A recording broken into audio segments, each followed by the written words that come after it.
ಬೆಂಗಳೂರಿನಲ್ಲಿ ಸಾರ್ವಜನಿಕ ಸಭೆಗಳನ್ನು ಉದ್ದೇಶಿಸಿ ಭಾಷಣ ಮಾಡಿದ್ರು.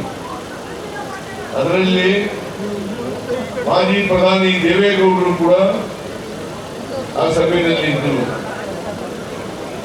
ಹಾಲಿ ಪ್ರಧಾನಿ, ಮಾಜಿ ಪ್ರಧಾನಿ ಒಬ್ಬರಿಗೊಬ್ಬರು ಈ ದೇಶದ ಜನರ ಮುಂದೆ, ಬೆಂಗಳೂರಿನ ಜನರ ಮುಂದೆ, ಚಿಕ್ಕಬಳ್ಳಾಪುರ ಜನರ ಮುಂದೆ ಪೈಪೋಟಿ ನಡೆಸೋ ರೀತಿಯಲ್ಲಿ ಸುಳ್ಳನ್ನ ಹೇಳಿದ್ದಾರೆ.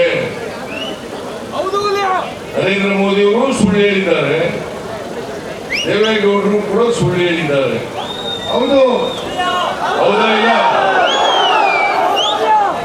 ಕಾಂಗ್ರೆಸ್ ಪಕ್ಷದ ವತಿಯಿಂದ ಒಂದು ಅಡ್ವರ್ಟೈಸ್ಮೆಂಟ್ ಅನ್ನು ಕೊಟ್ಟಿದ್ದು, ಖಾಲಿ ಚೊಂಬು.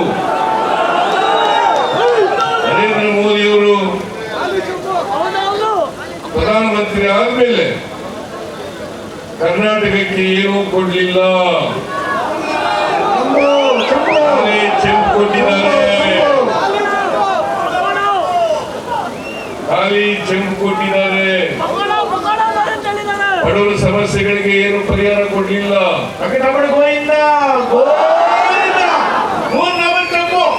ರೈತರ ಸಮಸ್ಯೆಗಳಿಗೆ ಪರಿಹಾರ ಕೊಡ್ಲಿಲ್ಲ, ದಲಿತರ ಸಮಸ್ಯೆಗಳಿಗೆ ಪರಿಹಾರ ಕೊಡ್ಲಿಲ್ಲ, ಮಹಿಳೆಯರ ಸಮಸ್ಯೆಗಳಿಗೆ ಪರಿಹಾರ ಕೊಡ್ಲಿಲ್ಲ, ಹಿಂದುಳಿದವರು ಅಲ್ಪಸಂಖ್ಯಾತರ ಸಮಸ್ಯೆಗಳಿಗೆ ಪರಿಹಾರ ಕೊಡ್ಲಿಲ್ಲ.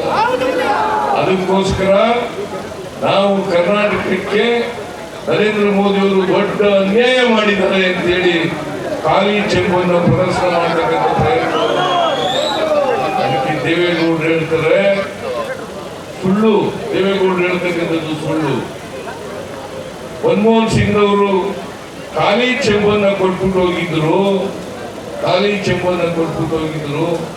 ಈಗ ನರೇಂದ್ರ ಮೋದಿ ಅವರು 10 ವರ್ಷಗಳಲ್ಲಿ ಅಕ್ಷಯ ಪಾತ್ರ ಮಾಡಿದ್ದಾರೆ ಅಂತೇಳಿ ಸುಳ್ಳು ಹೇಳಿದ್ದಾರೆ. ನಾನು ಕೇಳ್ತೀನಿ ನರೇಂದ್ರ ಮೋದಿ ಅವರಿಗೆ, ದೇವೇಗೌಡರಿಗೆ ಕೇಳ್ತೀನಿ, ದೇವೇಗೌಡ್ರೆ ಅಕ್ಷಯ ಪಾತ್ರೆ ಕೊಟ್ಟಿದ್ರೆ 2013-14ರಲ್ಲಿ ಈ ದೇಶದ ಮೇಲಿದ್ದಂತ ಸಾಲ 53,11,000 ಕೋಟಿ ರೂಪಾಯಿ.